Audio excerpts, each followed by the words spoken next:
What's up, guys? It's Bye here, and welcome to another Rise of Kingdoms video.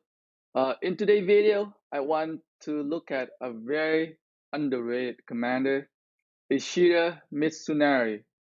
Uh, I think he can be a very good secondary commander to go with Joan of Ark and to make one of the best support march for KVK Season 1 and possibly for later KVK 2 if you do not own like a Constantine.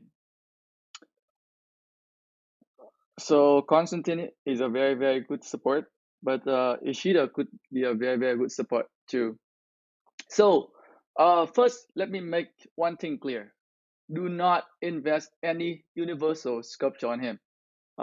Only use him if you win the strategic reserve event. You can get a lot of his sculpture from winning that event, or you can get some of his sculpture from opening golden key as well. Um, So just make sure you do not invest any universal sculpture on him. So why do I think he's can be a very good pairing with Joan of Arc? Um, because of his first skill. At level 5, after casting that skill, uh, your speed of rage gain increased by 30%. Um, that can be a lot. Plus with Joan of Arc Rage engine, I think you can get Joan of Arc buff like indefinitely. So let's go and do a quick test, and we will see how fast Joan can buff with Ishida as the secondary commander. So let's go on the field here, and we're gonna try to attack one of the marches here, one of the barbarian here, using Joan of Arc and Ishida. Where is Ishida? All right. So let's use. Don't use too much troop here. Use a little bit. That should be enough. That should be more than enough here. All right. So let's test him out as a secondary commander with Joan of Arc. We'll see how fast Joan of Arc can buff her support skills. Okay, let's see how fast Joan of Arc regen here. Okay, not very fast yet because Ishida skill is not activated yet. Okay, Ishida skill activated. Boom, boom. Joan of Arc activate her skill again. Ishida activates skill again. Joan of Arc activates skill again. Ishida activates skill. 2 seconds after, Joan of Arc activates skill again. Boom. Pretty fast. Oh my god. It like every four, yeah, I think every 4 or 5 seconds. Let's count. Let's count 1, 2, 3, 4, 5. So every 5 seconds, Joan of Arc activate her skill again. That is crazy. Very fast. Like you can maintain the buff for a very long time, I think. We'll check the battle report right after this. But as you can see, like Joan of Arc cast, so Ishida casting his skill, and then 2 seconds after Joan of Arc casting her skill. But like Ishida casting his skill, 1, 2, Joan of Arc casting the skill. Man, crazy, right? All right, let's go look at the report, and let's go look at the battle log, and we'll see. So, how long does it take for Joan of Arc to cast her active skill for the very first time? Turn 7, seeing nothing. Turn 8, turn 9, turn 10, nothing here. Okay, so Joan of Arc casting her first skill at turn 11. So it take about 11 seconds. So 11 seconds for Joan of Arc to cast her first skill from the very beginning for the very first time. But let's see when she can cast her skill again. So turn 11. So turn 11, we got Joan of Arc casting her skill. So turn 12, still Divine Revelation 3 turn left. 13, Divine Revelation 2 turn left.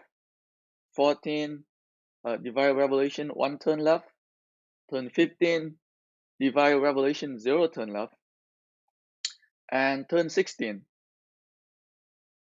Joan of Arc cast Divine Revelation. So at turn 16, right after her buff wear off, she casts her buff again. So 11, turn 11 to turn 16, so that 5 turn. So she casts her second buff after 5 seconds. So let's go to turn 17. So turn 17, Divine Revelation 3 turn left. 18, Divine Revelation 2 turn left. 19, Divine Revelation 1 turn left. Turn 20, Divine Revelation 0 turn left again. Her buff still activated. Turn 21, no more buff, but Joan of Ark casts Divine Revelation again right after her buff wear off. She casts her buff one more time. So again, so it like back to back, infinite buff here. Let's go to turn 22, Divine Revelation 3 turns left. Turn 23, Divine Revelation 2 turn left. 24, Divine Revelation 1 turn left here. Turn 25, Divine Revelation 0 turn left. And turn 26, Joan of Arc casting her Divine Revelation again. So it back to back casting skill. This is crazy. So it's probably like she can cast her skill indefinitely. But for Joan of Arc here, if you pair Joan of Arc with Ishida, so I think he can do really well. I think in first KVK, if you win one of those like strategic reserve event, you could get a lot of his sculpture and try to get his first skill to level 5 and then work on his fourth skill. If you don't care too much about gathering, you can just like go to get to level 5 and get him to like 4-star and start working on his fourth skill. And to get 15% health bonus can work really well. The skill damage bonus probably doesn't work on Joan of Arc because she doesn't do any skill, but your main focus is just to cast the buff as fast as you can, right? So instead of casting the buff every 10 seconds, you're now casting the buff every 5 seconds. So you double like the speed of your buff. So all your march go have that constant Joan of Arc buff all the time. So there is no downtime in between. So it could work very well.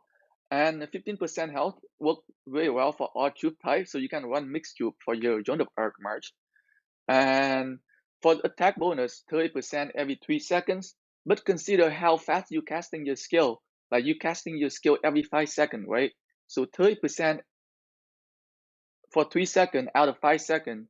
So you got that 30% attack for more like 60, 70% of the time. So that is really good. So you're gonna have very good stat boost using Joan of Arc and Ishida. And you might not even need to invest a lot into Zidmarsh. Just get his first skill to level 5, open golden keys, use the bots, I mean the chests you get from the strategic reserve event, and then just pick his sculpture instead of Cleopatra or Sundok. And I think he could be a very good commander. I am actually regretting not going hard for the strategic reserve on my beginner account. So let's check on my beginner account here. I think if there is another strategic reserve event before my next fight for KVK, I will probably go for it because I think I could definitely use my Joan of Arc and Ishida as one of the march on the open field. Oh, what is it? I got it back. Oh my god. Oh my goodness. Where's the bicycle? Okay. So my the Ishida on my beginner account here is not that good yet, only level 3. But let's say if I can get him to level 5, I can get his first skill to level 5. I might use him as one of the march for open field. So I am really hoping that strategic reserve event gonna happen again, and I'm gonna try to get a higher rank. Or maybe if I can get lucky in some of the golden key here, and maybe we can get more of his sculpture. Like I just need his first skill to level 5 to be honest, and I can use him with Joan of Arc as one of the best support march on the open field for KVK Season 1. which starting in I don't know, less than 10 hours. So yes, so I just want to share with you guys that some things that I find very, very interesting. That's something I just recently think of. That Joan of Ark and Ishida, like they have a crazy, crazy rage engine. Joan of Ark, um, where's my Joan of Ark here? Uh, 50 rage per second for like 4 seconds, so that's 200 rage. And Ishida 30% speed rage gain. That's a lot. That's very, very high. And after he casts his skill, you can see that how fast we gain the rage, right? Like Joan of Arc did casting the skill back to back, back to back, back to back, constantly. So this could be an interesting march. And if I can get enough Ishida sculpture on this beginner account, I would really love to try that march on the open field for this KVK.